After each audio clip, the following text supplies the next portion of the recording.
Selamat pagi, selamat hari Minggu, selamat mengikuti kebaktian. Kebaktian hari ini Minggu tanggal 17 Oktober 2021 dilayani oleh Pendeta Theodorus Willem Noya dengan tema Kristus Imam Besar Keluargaku. Ada tambahan untuk warta lisan. PPKM keluarga kita, bulan keluarga 2021. Halo keluarga GKI Rasti, mari ikutan lomba bulan keluarga. Ajak seluruh keluarga untuk meramaikan lomba. Klik link yang sudah disediakan di warta jemaat. Hashtag bulan keluarga GKI Rungkut Asri. Hashtag bulan keluarga 2021. Lomba keluarga merekam momen seru bersama keluarga. Bisa nyanyi bersama, foto bersama keluarga yang diedit, diberi stiker, figura, dan lain-lain. Dimasukkan di IG GKI Rungkut Asri dengan durasi maksimum 1 menit. Lomba anak-anak pakai reel, gerak dan lagu dengan iringan lagu rohani. Durasi maksimum 1 menit. Hashtag lomba anak. Untuk kelas balita, hashtag kidsrasti_balita. Untuk kelas tengah, hashtag kidsrasti_tengah. Untuk kelas besar, hashtag kidsrasti_besar. Lomba pemuda remaja. Lomba karaoke lagu rohani, lagu bebas. Dimasukkan di IG GKI Rungkut Asri dengan mencantumkan hashtag Kaula Muda GKI Rasti. Durasi maksimum 1 menit. Kegiatan lomba diadakan mulai tanggal 1 sampai 20 Oktober 2021. Jangan lupa ada hadiah menarik.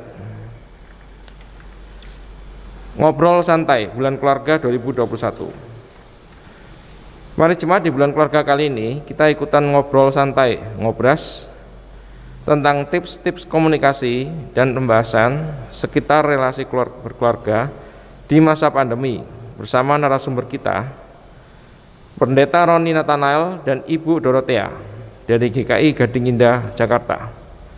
Join aja bareng GKI Rungkut Asri tanggal 30 Oktober 2021 pukul 18 waktu Indonesia Barat. Kontak person Ibu Toska dan Ibu Retno. Hashtag ngobrol santai GKI Rungkut Asri. Hashtag bulan keluarga GKI Rungkut Asri. Hashtag bulan keluarga 2021. Warta lisan selanjutnya adalah pencalonan penatua periode 2022 sampai 2025.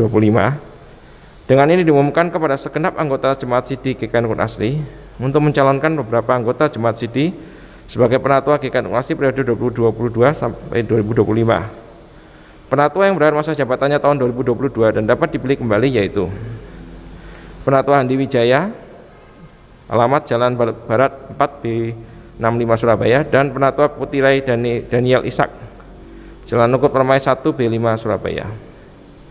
Mohon peserta anggota jemaat mengusulkan pencalonan penatua tersebut lewat link Google Form yang sudah disediakan paling lambat hari ini pukul 12 siang. Paling lambat. Sebelum masuk ibadah, mari kita masuk saat hening sejenak.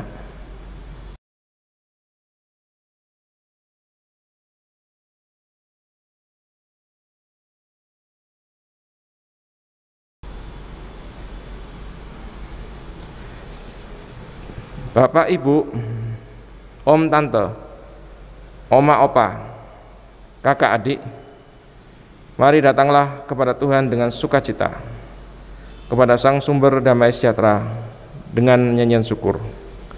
Sebagai pribadi dan bersama dengan keluarga, kita datang kepada Tuhan dengan sukacita dan syukur, dengan hati yang menyembah dan terarah kepada Tuhan. Kiranya kita siap berjumpa, disapa dan dibentuk olehnya. Marilah kita memuji Allah kita yang besar dengan hati yang riang dan sukacita.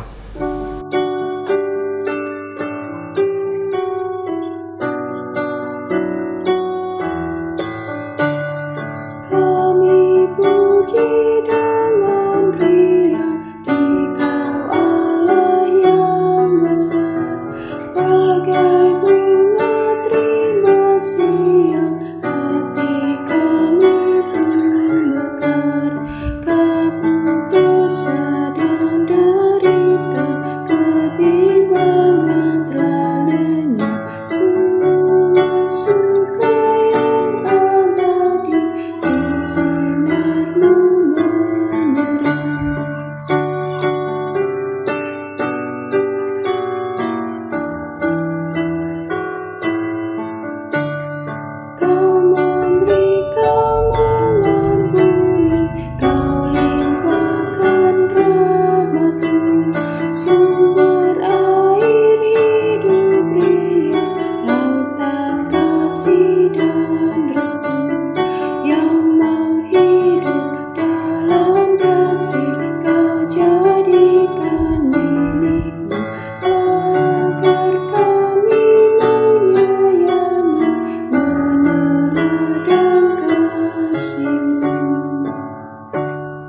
Kebaktian ini berlangsung di dalam nama Bapa, Anak, dan Roh Kudus.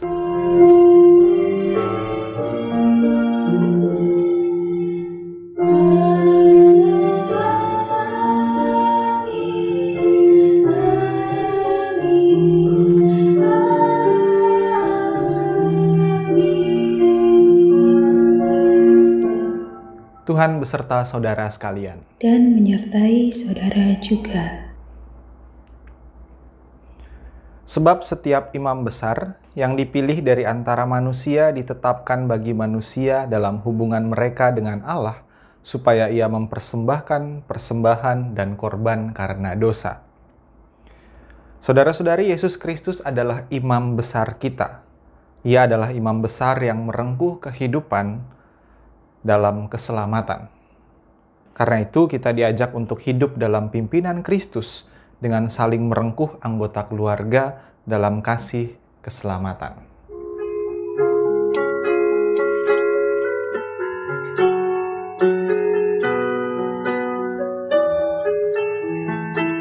Keluarga hidup indah bila Tuhan di dalamnya. Dengan kasih yang sempurna, Tuhan pimpin langkahnya. Terima kasih padamu Tuhan, Kau pimpin kami selamanya. Segala hormat, puji dan syukur kami panjatkan kepadamu. Keluarga hidup indah bila Tuhan pemimpinnya. Dalam suka, dalam duka, kita dalam tangannya. Terima kasih padamu Tuhan, Kau pimpin kami selamanya. Segala hormat, puji dan syukur kami panjatkan kepadamu.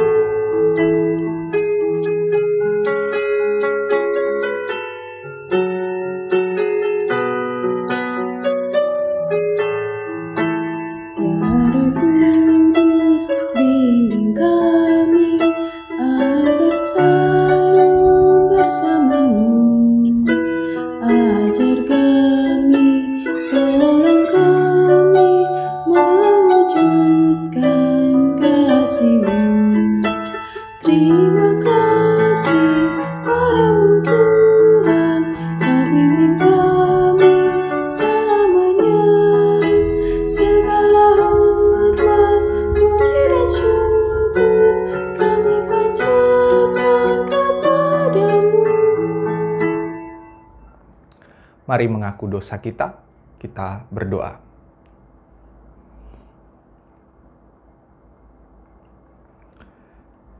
Ya Allah, kami bersyukur atas keselamatan yang kami terima melalui pengorbanan Yesus Kristus. Kami menyadari bahwa hanya di dalam Kristus kami bisa menjalani kehidupan kami. Saat ini kami mengaku ya Allah bahwa kami cenderung tidak menghargai anugerah kehidupan yang telah kami terima. Kami tidak meneladani Kristus yang merangkul dan mengasihi. Dalam kehidupan keluarga kami sering bertengkar, saling menyalahkan, bahkan saling membenci. Karena itu kami mohon kasihanilah kami. Ajarlah kami mensyukuri anugerah keselamatan melalui hidup kami yang meneladani Kristus Sang Imam Besar keluarga kami. Kepadamu kami memohon. Amin. Saudara, terimalah berita anugerah Tuhan dari Yesaya 53 ayat 4-5. Tetapi sesungguhnya penyakit kitalah yang ditanggungnya dan kesengsaraan kita yang dipikulnya. Padahal kita mengira dia kena tulah, dipukul dan ditindas Allah. Tetapi ia tertikam oleh karena pemberontakan kita. Dia diremukkan oleh karena kejahatan kita. Ganjaran yang mendatangkan keselamatan bagi kita ditimpakan kepadanya. Oleh bilur-bilurnya kita menjadi sembuh. Demikianlah berita anugerah dari Tuhan. Syukur kepada Allah. Damai Kristus bagimu. Damai Kristus bagimu juga.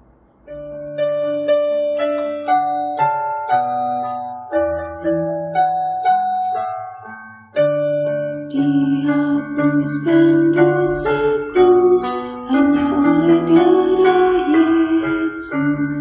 Aku pulih dan sembuh hanya oleh darah Yesus. Oh, darah Tuhanku, sumber pembasuhku, sucilah hidupku hanya oleh darah Yesus. Pengampunan dosaku hanya oleh darah Yesus. Penyucian hidupku hanya oleh darah Yesus. Oh, darah Tuhanku, sumber pembasuhku, sucilah hidupku hanya oleh darah Yesus.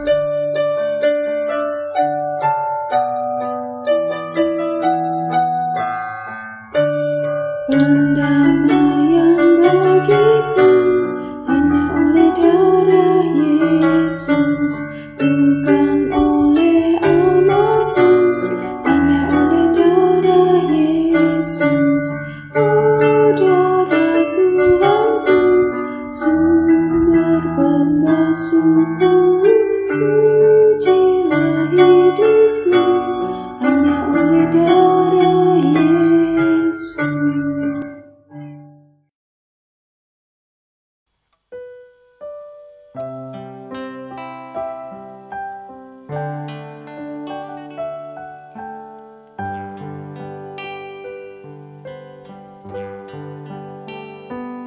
When peace like a river attendeth my way, when sorrows like sea billows roll, whatever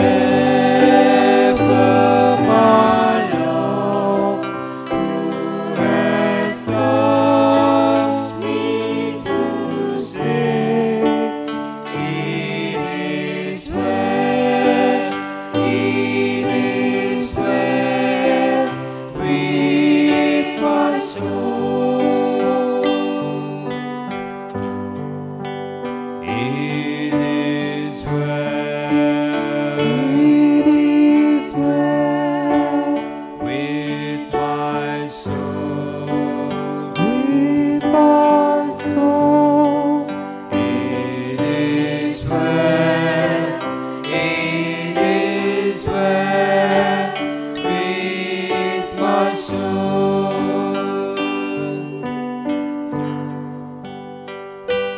My sin, oh, the bliss of this glorious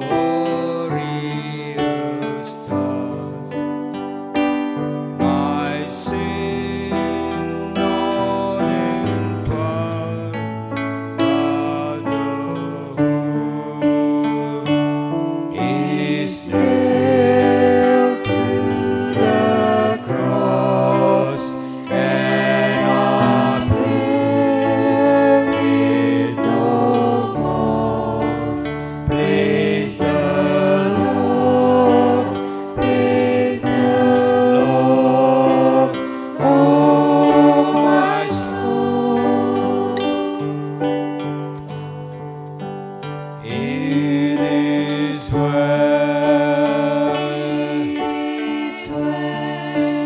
with my soul. With my soul. It is well with my soul.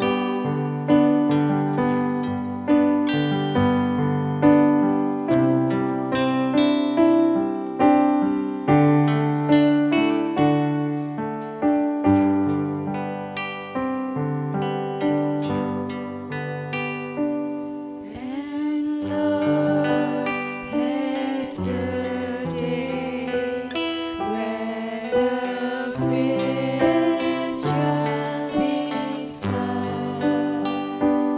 The clouds will obey as a scroll.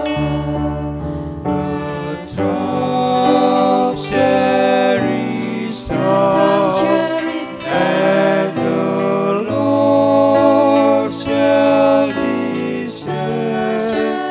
Even so, it is well with my soul.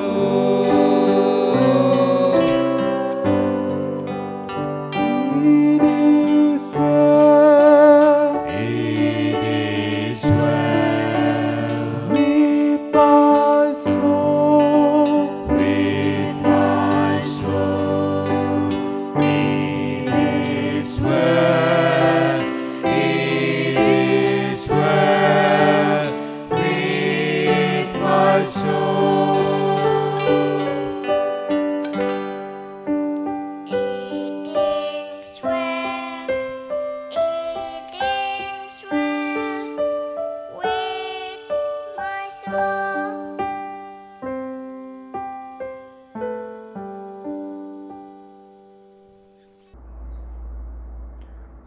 Mari berdoa. Kami mengucap syukur ya Allah untuk hari ini. Hari baru bagi kami dalam menjalani segala kehidupan yang Tuhan berikan bagi kami. Dan hari Minggu ini Tuhan kami datang di hadapan-Mu. Di tempat kami masing-masing namun hati kami bersekutu. Kami mau disapa oleh firman Tuhan yang menguatkan kami dalam kehidupan kami, di keluarga kami. Terutama ketika masa pandemi ini Tuhan, saat keluarga menjadi tempat aman bagi kami. Saat keluarga menjadi tempat kami berbagi, bertumbuh, dan melakukan aktivitas kami sehari-hari. Tuntunlah kami ya Tuhan melalui firman-Mu, agar kehidupan keluarga kami diberkati dan menjadi berkat. Berfirmanlah ya Allah, karena kami siap untuk mendengarkannya. Amin. Bacaan pertama diambil dari Yesaya 53 ayat 4. Tetapi sesungguhnya penyakit kitalah yang ditangguhnya, dan kesengsaraan kita yang dipikulnya. Padahal kita mengira dia kena tulah, dipukul dan ditindas Allah. Tetapi dia tertikam oleh karena pemberontakan kita. Dia diremukkan oleh karena kejahatan kita. Ganjaran yang mendapatkan keselamatan bagi kita ditimpakan kepadanya, dan oleh bilur-bilurnya kita menjadi sembuh. Kita sekalian sesat seperti domba, masing-masing kita mengambil jalannya sendiri. Tetapi Tuhan telah menimpakan kepadanya kejahatan kita sekalian.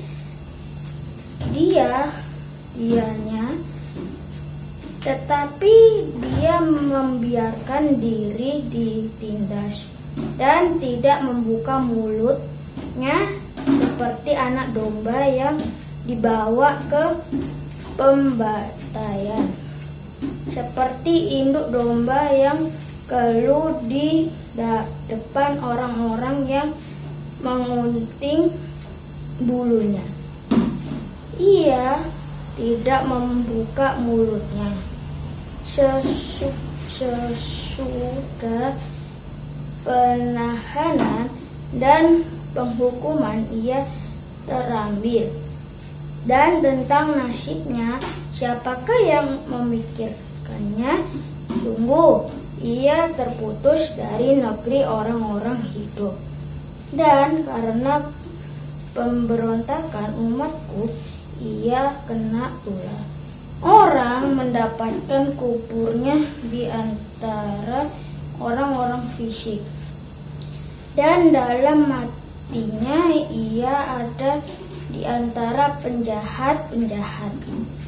Sekalipun ia tidak berbuat kekerasan dan tipu, tidak ada dalam mulutnya, tetapi Tuhan berkehendak menemukan dia dengan kesakitan.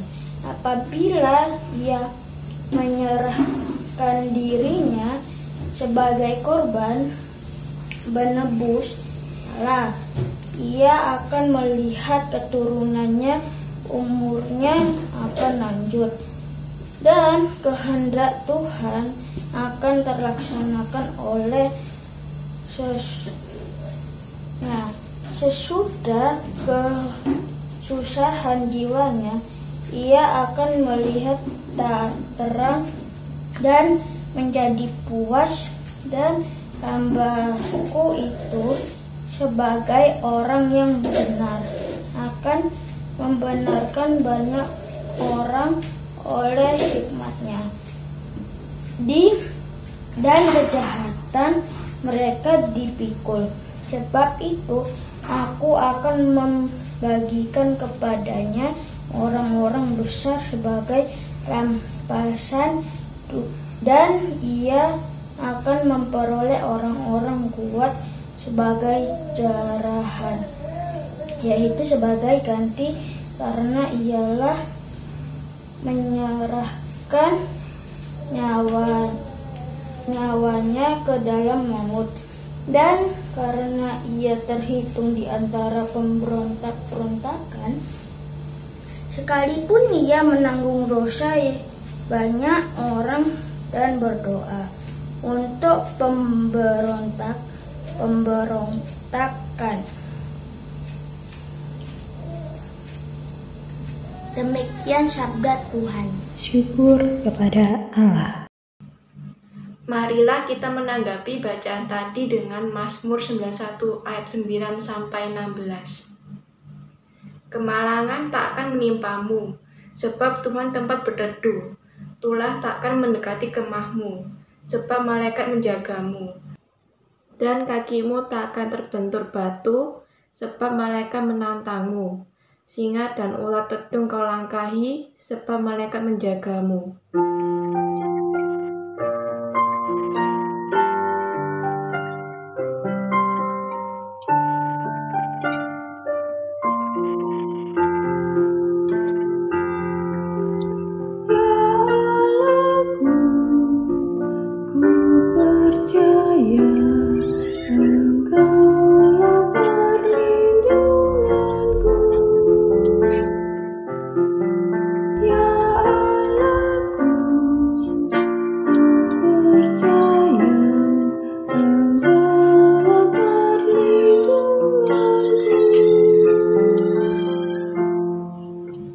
Sungguh hatinya rindu kepadaku, maka aku meluputkannya. Aku pun akan membentengi dia, sebab dia mengenal namaku. Dalam susahku kan menyertainya, kehormatan ku beri padanya. Kan ku kenyangkan dengan umur panjang, sebab dia berseru padaku.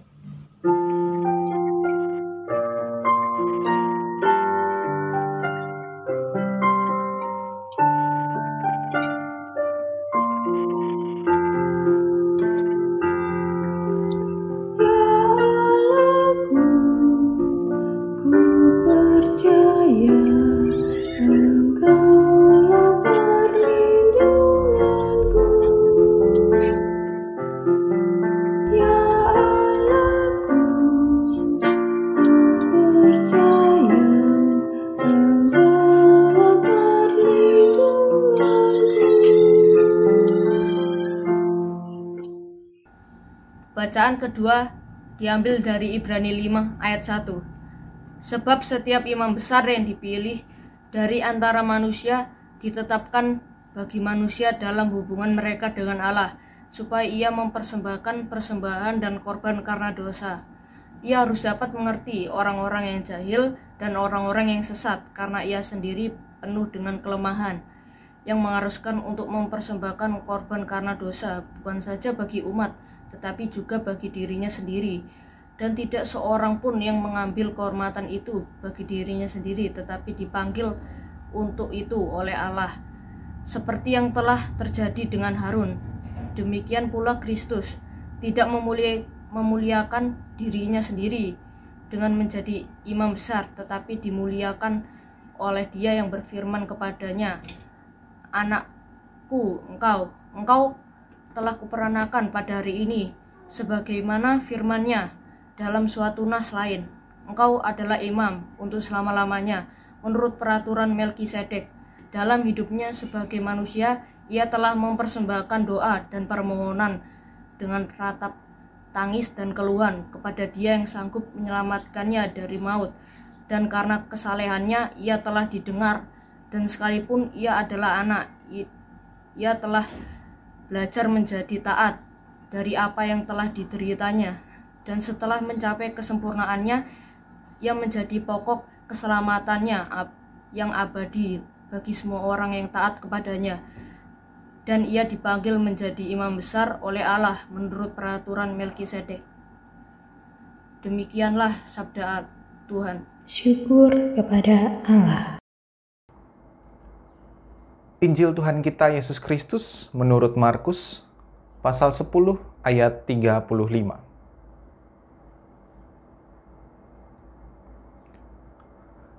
Lalu Yakobus dan Yohanes, anak-anak Zebedeus, mendekati Yesus dan berkata kepadanya, "Guru, kami harap supaya Engkau kiranya mengabulkan suatu permintaan kami." Jawabnya kepada mereka, "Apa yang kamu kehendaki, aku perbuat bagimu." Lalu kata mereka, "Perkenankanlah kami duduk dalam kemuliaan-Mu kelak, yang seorang lagi di sebelah kananmu dan yang seorang di sebelah kirimu." Tetapi kata Yesus kepada mereka, "Kamu tidak tahu apa yang kamu minta. Dapatkah kamu meminum cawan yang harus kuminum dan dibaptis dengan baptisan yang harus kuterima?" Jawab mereka, "Kami dapat." Yesus berkata kepada mereka, "Memang kamu akan meminum cawan yang harus kuminum dan akan dibaptis dengan baptisan yang harus kuterima. Tetapi hal duduk di sebelah kananku atau di sebelah kiriku, aku tidak berhak memberikannya. Itu akan diberikan kepada orang-orang bagi siapa itu telah disediakan." Mendengar itu, ke-10 murid yang lain menjadi marah kepada Yakobus dan Yohanes. Tetapi Yesus memanggil mereka lalu berkata, "Kamu tahu bahwa mereka yang disebut pemerintah bangsa-bangsa memerintah rakyatnya dengan tangan besi, dan pembesar-pembesarnya menjalankan kekuasaannya dengan keras atas mereka. Tidaklah demikian di antara kamu. Barang siapa ingin menjadi besar di antara kamu, hendaklah ia menjadi pelayanmu. Dan barang siapa ingin menjadi yang terkemuka di antara kamu, hendaklah ia menjadi hamba untuk semuanya. Karena Anak Manusia juga datang bukan untuk dilayani, melainkan untuk melayani, dan untuk memberikan nyawanya menjadi tebusan bagi banyak orang."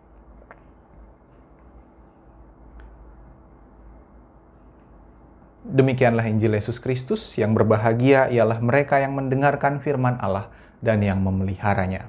Haleluya.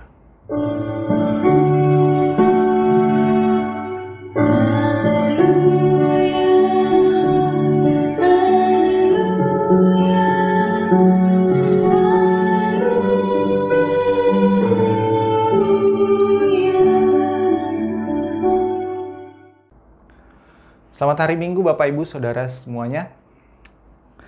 Ya, Anda tahu makelar kan ya? Biasanya makelar itu dibutuhkan ketika kita dalam transaksi jual beli, terutama properti. Makelar melakukan transaksi, menjadi perantara antara penjual dan pembeli. Mungkin Bapak Ibu Saudara-saudari yang pernah melakukan transaksi ini juga pernah pakai jasa makelar. Nah, menjadi perantara. Jadi kita nggak perlu langsung karena ada makelar yang mengurus. Misalnya kita mau beli sebuah rumah, sebuah tanah dari Surabaya, kita mau beli rumahnya di Banyuwangi misalnya. Kan jauh. Apalagi kondisi pandemi seperti ini, bisa kita hubungi makelar biar dia yang menjadi perantara dengan yang menjual propertinya di Banyuwangi sana. Kira-kira begitu. Lebih enak ada perantaranya. Nah, Bapak Ibu Saudara-saudari, masyarakat Yahudi juga mengenal makelar. Ya, makelar di sini bukan maksudnya yang menjadi perantara jual beli, tetapi mereka mengenal sesuatu yang disebut perantara. Perantara antara umat dengan Allah lebih tepatnya. Jadi makelarnya bukan soal perantara jual beli tanah atau jual beli rumah gitu, tetapi mengantarai umat dengan Allah. Tapi kalau kita lihat juga makelar yang tugasnya mengantarai yang jaraknya jauh, supaya bisa melakukan transaksi, orang Yahudi juga membutuhkan perantara, pengantara, karena manusia dan Allah punya jarak yang jauh. Allah begitu tidak terjangkau, sementara manusia terbatas, tidak bisa menjangkau Allah. Karena itu manusia butuh perantara. Dan jika kita melihat sejarah keselamatan, pada mulanya Allah bisa bercakap-cakap dengan manusia di Taman Eden. Tetapi karena manusia jatuh ke dalam dosa, maka manusia terpisah jauh dengan Allah. Ada jurang pemisah antara manusia dengan Allah. Untuk itulah manusia memerlukan perantara agar dapat berelasi dengan Allah. Nah, agama Yahudi mengenalnya dengan imam. Imam ini bertugas untuk memimpin umat secara spiritual. Lalu dari antara para imam ini ada juga yang namanya imam besar. Nah, imam besar punya tugas yang lebih khusus, yaitu menyampaikan persembahan kepada Allah, mewakili seluruh umat Yahudi. Misalnya pada Hari Raya Pendamaian terutama, karena Hari Raya Pendamaian menjadi puncak di mana relasi Allah dan manusia yang terputus karena dosa, yang menjadi rusak, pada hari itu didamaikan. Dan itu tugas seorang perantara, yaitu imam besar. Hanya dia yang boleh masuk ke dalam ruang Maha Kudus untuk mempersembahkan korban pendamaian itu, untuk mengembalikan relasi yang rusak antara Allah dengan manusia. Nah, imam besar adalah pemimpin dari pemimpin agama. Jika pemimpin agamanya adalah para imam, maka imam besar itu adalah pemimpin dari para imam. Karena itu ia harus memiliki kualifikasi khusus dibandingkan orang-orang lainnya. Yang pertama, kualifikasinya dia dipilih dari antara manusia. Ya pasti yang namanya imam itu seorang manusia. Tapi yang utama di sini dalam tradisi Yahudi, para imam itu diangkat dari keturunan Lewi. Nah, suku Lewi ini mereka tidak memiliki tanah pusaka, karena itu mereka dikhususkan untuk pekerjaan spiritual. Mereka dikhususkan untuk pekerjaan-pekerjaan bait Allah. Maka biasanya imam diangkat dari suku Lewi. Nah, lalu imam besar lebih dikhususkan lagi, diangkat dari keturunannya Harun. Harun ini juga berasal dari suku Lewi. Harun adalah keturunan Lewi. Nah, tetapi yang lebih utama, imam besar itu diangkat dari keturunan Harun. Keturunan Lewi dan keturunan Harun ini yang dipersiapkan untuk pekerjaan-pekerjaan bait Allah. Itu yang pertama.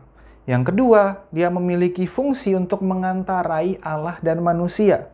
Nah, ini menunjukkan bahwa seorang imam besar harus sama dengan manusia, tetapi sekaligus berbeda. Dia sama dengan manusia tetapi sekaligus berbeda. Maksudnya apa? Ia adalah manusia. Jelas tadi dia diangkat dari manusia. Dia dipilih dari antara manusia. Dia sama dengan manusia. Dia merasakan kelemahan manusia. Dia juga makhluk yang lemah seperti manusia pada umumnya. Tetapi dia juga harus berbeda dari manusia pada umumnya. Maksudnya berbeda di sini adalah dia harus hidup kudus. Dia harus terpisah dari manusia-manusia yang lainnya. Dia dikhususkan dari manusia lainnya sebab mereka mewakili manusia ini untuk datang kepada Allah. Maka dia harus dikhususkan. Dia harus dipisahkan dari manusia lainnya karena dia yang mewakili umat untuk datang kepada Allah. Allah yang tidak terjangkau itu harus didatangi oleh manusia yang dikhususkan manusia yang dikuduskan. Nah, yang ketiga adalah jabatan dan pekerjaan imam dalam peribadahan dan pengajaran itu mendapatkan kehormatan. Karena itu mereka memiliki tempat yang terhormat. Mereka dihormati baik oleh manusia, tetapi juga mereka mendapatkan penghormatan dari Allah. Nah, karena itu mereka harus hidup dengan menjaga nilai-nilai kehormatannya. Nah, Bapak Ibu Saudara-saudari, dari 3 poin penting ini, 3 poin penting jabatan imam besar ini, kemudian penulis surat Ibrani menampilkan sosok Yesus Kristus sebagai imam besar. Yesus Kristus di sini ditunjukkan oleh penulis Ibrani bahwa ia adalah imam besar dan ia juga dimuliakan oleh Allah. Kristus juga adalah manusia, sama seperti para imam lainnya. Bahkan imam besar, dia dipilih dari manusia, namun juga merupakan pribadi dari Allah Trinitas. Dia berbeda dari manusia lainnya, karena dia adalah Allah sendiri. Dia pribadi dari Allah Trinitas. Seperti dikatakan juga dalam kitab Ibrani, oleh dia Allah telah menjadikan alam semesta. Di dalam dia Allah menjadikan alam semesta, dia adalah pribadi Allah Trinitas, dia adalah firman Allah, dia adalah gambar Allah. Ini menunjukkan bahwa Kristus adalah manusia, tetapi dia juga adalah Allah. Dia sama seperti manusia pada umumnya, tetapi dia juga berbeda dari manusia. Ini kualifikasi seorang imam besar. Kristus memiliki hakikat manusia, tapi juga memiliki hakikat Allah. Karena itu, penulis Ibrani menempatkan Yesus Kristus sebagai imam besar, dan ditegaskan pula menurut peraturan Melkisedek. Siapa Melkisedek? Kenapa harus pakai peraturan Melkisedek? Padahal yang kita tahu bahwa para imam itu diangkat dari keturunan Lewi. Imam besar dari keturunan Harun. Mengapa Melkisedek disebutkan di sini? Siapakah dia? Nah, Melkisedek ini adalah orang yang menerima persepuluhan dari Abraham. Nah, maka Melkisedek menerima persepuluhan dari bapa umat. Sementara para imam yang karena tidak punya tanah pusaka, akhirnya mereka mendapatkan persepuluhan dari suku-suku lainnya. Jadi jika umat memberi persembahan, memberi persepuluhan kepada para imam, maka bapa bangsa, bapa umat Abraham memberikan persepuluhan kepada Melkisedek. Dengan demikian kedudukan Melkisedek ini lebih tinggi daripada imam lainnya karena dia menerima persepuluhan dari bapa bangsa. Dengan demikian juga penulis Ibrani menunjukkan kedudukan Yesus sebagai imam besar yang lebih tinggi daripada imam lainnya. Ketika dikatakan Yesus adalah imam besar menurut peraturan Melkisedek, ini menunjukkan bahwa ia lebih tinggi daripada imam-imam besar lainnya. Selain itu, mengapa Yesus diangkat menjadi imam besar yang tertinggi? Karena ia bukan hanya menjadi perantara manusia kepada Allah, tetapi dalam dirinya lah Allah menjumpai manusia. Di dalam Yesus Kristus juga manusia menjumpai Allah. Nah, ibarat makelar tadi, kalau kita transaksi, maka kita nggak lagi membutuhkan makelar. Kita nggak butuh lagi perantara karena bisa langsung dengan pemilik propertinya. Karena si perantara itu adalah pemiliknya, kira-kira begitu. Jadi Kristus bukan hanya pengantara atau perantara yang mewakili umat memberikan persembahan kepada Allah, melainkan ia adalah Allah sendiri, yang di dalam dia umat menjumpai Allah. Ia tidak hanya merepresentasikan manusia, tetapi ia juga merepresentasikan Allah. Jika dalam tradisi Yahudi umat datang melalui imam untuk mencari Allah, maka di dalam Kristus Allah yang merengkuh umat. Allah yang merengkuh manusia. Kristus sebagai imam besar mau menyatakan bahwa Allah sendiri merengkuh umat dalam kasih dan keselamatan. Dan di dalam Kristus manusia dimungkinkan untuk datang kepada Allah. Karena Kristus adalah Allah sendiri. Jadi ketika kita datang kepada Kristus, kita sudah sampai kepada Allah. Bapak, Ibu, Saudara-saudara, Kristus sebagai imam besar mau menyatakan bahwa Allah merengkuh kita dalam kasih dan keselamatan. Karena itu dalam bulan keluarga ini kita mau belajar, kita mau diingatkan bahwa Kristus adalah Allah yang merengkuh umatnya. Kristus sebagai imam besar menunjukkan bahwa Allah itu bukan jauh, yang ketika menemuinya kita harus pakai perantara, namun Dia mendatangi umatnya. Ia hadir merengkuh kita. Ia merengkuh penderitaan, mengorbankan dirinya sebagai Allah yang mendatangi manusia. Dan jika kita melihat dalam bacaan Injil, Dia bukan Allah yang datang dengan kekuasaan. Seperti apa yang diharapkan para murid, terutama Yakobus dan Yohanes, karena mereka minta kekuasaan. Tetapi Dia datang sebagai Allah yang turut menderita, yang menyapa umatnya. Bukan dengan kuasa, bukan dengan kehebatan yang dahsyat, tetapi Dia bersolidaritas dengan umatnya.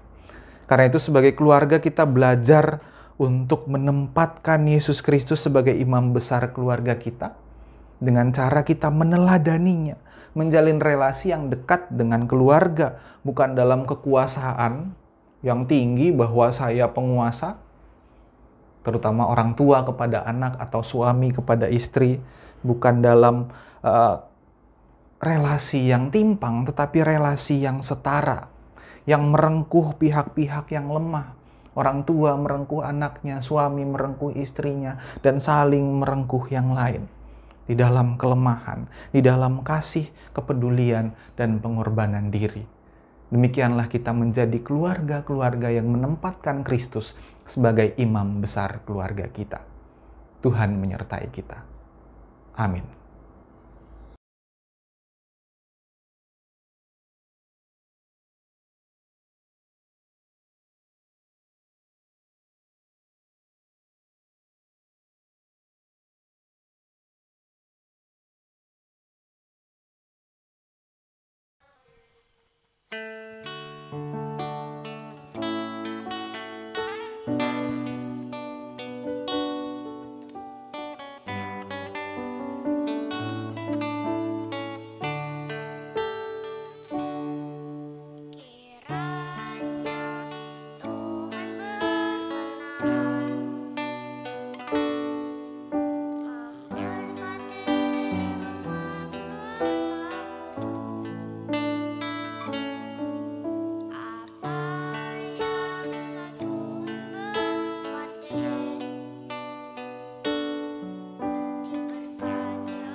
Marilah kita bersama dengan umat Allah pada masa lalu, masa kini, dan masa depan mengingat janji baptisan kita dengan mengiyakan pengakuan iman rasuli. Aku percaya kepada Allah, Bapa yang Maha Kuasa, Khalik langit dan bumi, dan kepada Yesus Kristus, anaknya yang tunggal, Tuhan kita, yang dikandung daripada Roh Kudus, lahir dari anak darah Maria, yang menderita sengsara di bawah pemerintahan Pontius Pilatus, disalibkan, mati dan dikuburkan, turun ke dalam kerajaan maut. Pada hari yang ketiga, bangkit pula dari antara orang mati, naik ke surga, duduk di sebelah kanan Allah, Bapa yang Maha Kuasa, dan dari sana Ia akan datang untuk menghakimi orang yang hidup dan yang mati.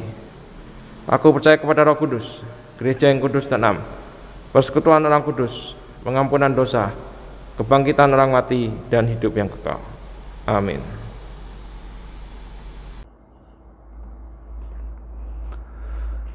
Mari bersyafaat.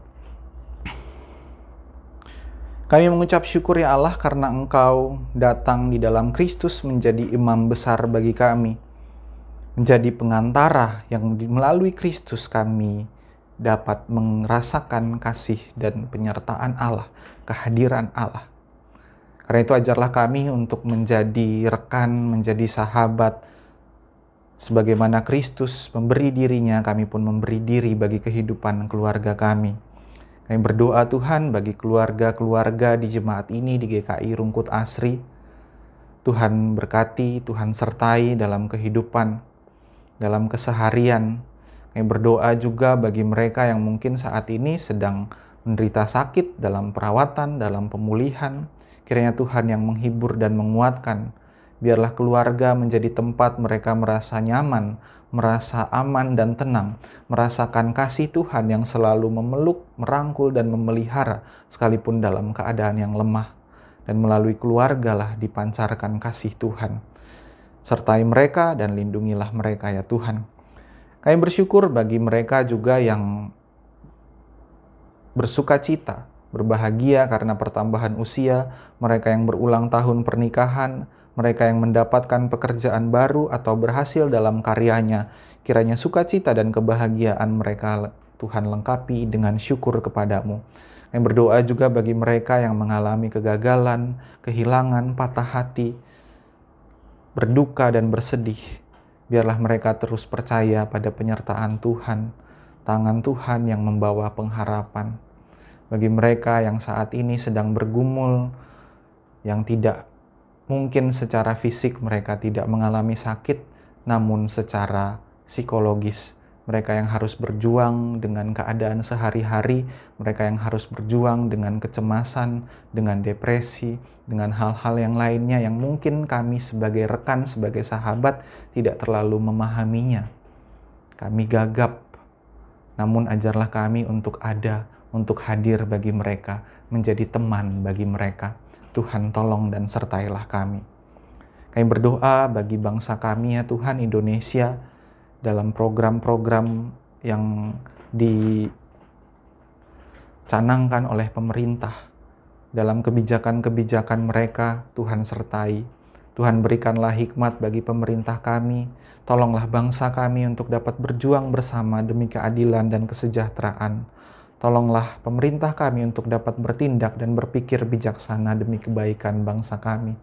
Terutama ketika pandemi melanda, ketika pandemi belum berakhir, tolonglah kami Tuhan untuk berjuang bersama, untuk bersama-sama sebagai warga masyarakat menanggulanginya, sehingga kehidupan kami menjadi lebih baik lagi. Tuhan, kami sebagai gereja yang Engkau utus di tengah dunia ini untuk berkarya, mewujudkan keadilan, perdamaian, dan keutuhan ciptaan. Tuhan tolonglah kami, bantulah kami, kuatkanlah komitmen kami untuk terus berkarya, terutama pada masa pandemi ini. Kami berdoa bagi majelis jemaat, badan pelayanan, setiap anggota jemaat, dan juga simpatisan yang terlibat dalam karya kami. Meskipun dalam keterbatasan karena pandemi ini, biarlah kami terus menjadi berkat. Kami berdoa bagi setiap acara, program bulan keluarga pada bulan ini Tuhan. Biarlah semua mendatangkan kebaikan bagi keluarga-keluarga dalam jemaat ini. Tuhan sertai panitia, dalam merencanakan, dalam mengeksekusi segala kegiatan Tuhan, biarlah terus dapat menghadirkan kasih dan rahmat Tuhan. Terima kasih ya Allah, kami bersyukur untuk semua kebaikan Tuhan dalam kehidupan kami, untuk penyertaan Tuhan, rengkuhan kasih Tuhan bagi kami. Biarlah kami hidup dengan selalu percaya akan penyertaan Tuhan dan menghadirkannya, membagikannya bagi sesama kami dalam kehidupan sehari-hari, menjadi terang, menjadi pelita bagi sekeliling kami, memancarkan firman Tuhan. Terima kasih ya Allah, inilah doa kami, pergumulan dan permohonan kami, juga ungkapan syukur kami yang kami naikkan kepadamu di dalam nama Bapa, Anak, dan Roh Kudus. Amin. Sekarang tiba saatnya untuk memberi persembahan. Persembahan untuk kas gereja, Bapak Ibu bisa memberikan melalui transfer ke rekening BCA GKI Rukut Asri atau melalui QR Code. Persembahan untuk pembangunan, Bapak Ibu bisa memberikan melalui transfer ke rekening Mandiri. Persembahan tunai, Bapak Ibu bisa memberikannya ke dalam amplop tertutup dan dimasukkan ke kotak persembahan di gereja. Atau Bapak Ibu bisa menginformasikan ke kantor gereja untuk mengambil persembahan dalam amplop tertutup dari rumah Bapak atau Ibu.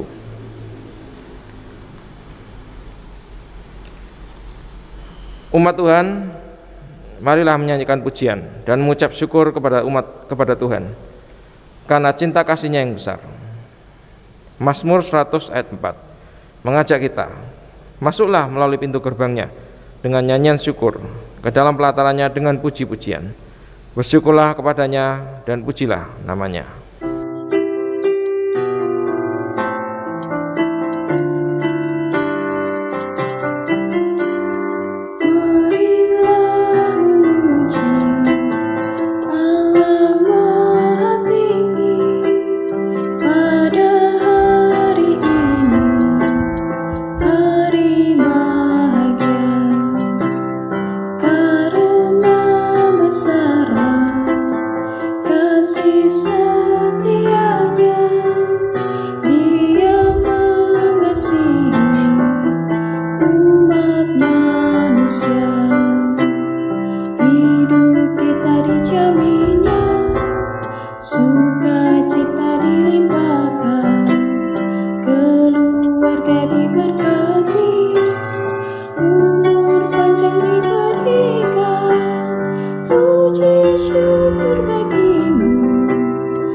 Mari kita berdoa. Ya Tuhan, kami mengucap syukur atas kehidupan yang Tuhan berikan, atas cinta kasih-Mu yang kami rasakan dalam hidup sehari-hari. Terimalah persembahan ini ya Tuhan sebagai bentuk ucapan syukur kami. Biarlah persembahan ini dapat dipakai untuk menjadi berkat bagi sesama. Majelis jemaat yang mengelola persembahan ini kiranya Tuhan berhikmat agar dapat mengelolanya dengan bijak untuk menyatakan karya keselamatan-Mu di dunia. Dalam Yesus Kristus kami berdoa. Amin.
Saudara, arahkanlah hatimu kepada Tuhan.